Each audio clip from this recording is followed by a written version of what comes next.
Bonjour et bienvenue dans la version podcast de l'Instant Statut, le format consacré à l'actu juridique et statutaire du CDG 31. Je suis Alexandrine, chargée de communication. Aujourd'hui, je reçois Thomas, responsable du service gestion du personnel territorial, qui va répondre à mes questions sur l'avancement de grade. Bonjour Thomas. Bonjour Alexandrine. Alors Thomas, dites-nous tout. Tout d'abord, qu'est-ce qu'un avancement de grade ? Un avancement de grade, c'est une évolution de carrière qui permet de passer du grade dont on est titulaire au grade immédiatement supérieur au sein du même cadre d'emploi. Attention, il faut bien distinguer avancement de grade et promotion interne.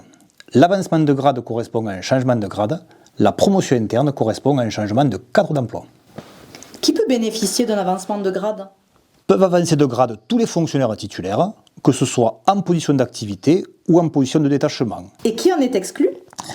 Sont exclus du dispositif d'avancement de grade les agents en position de disponibilité, les agents en position de congé parental, les fonctionnaires stagiaires ainsi que les agents contractuels. Et comment avancer de grade ?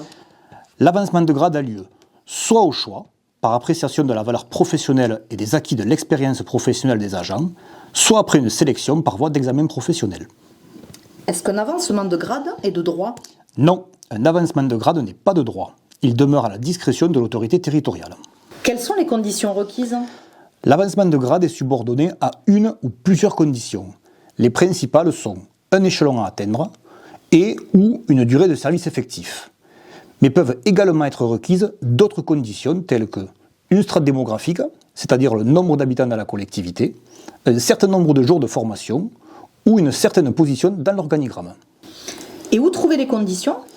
Les conditions sont prévues soit directement dans le statut particulier du cadre d'emploi, soit dans un décret transversal lié à la catégorie. Quelle est la procédure pour avancer de grade ?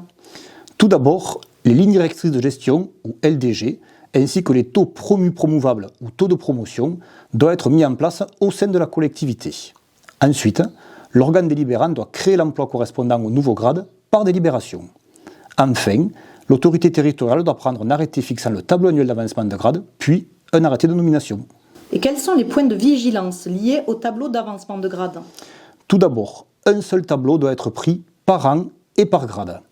L'autorité territoriale n'est pas tenue de faire figurer sur le tableau l'ensemble des agents remplissant les conditions, et elle doit classer les fonctionnaires retenus par ordre de mérite professionnel dans le respect des LDG et des taux de promotion fixés dans la collectivité. L'inscription au tableau annuel d'avancement de grade ne vaut pas nomination dans le grade. La nomination, elle, doit s'opérer dans l'ordre du tableau. Enfin, le tableau n'est pas transmissible au contrôle d'égalité, mais il doit être envoyé au centre de gestion pour publicité. Et est-il possible de nommer un agent avec effet rétroactif ? Oui, à partir du moment où toute la procédure est menée à la date de nomination de l'agent, dans la limite de l'année en cours. Et comment sont classés les agents ?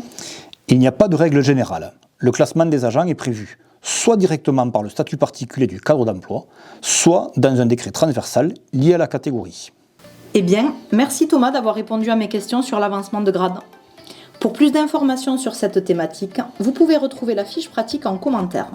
Si cet épisode vous a plu, n'hésitez pas à liker, partager et à vous abonner à notre chaîne pour ne rien rater des prochains épisodes de l'Instant Statut.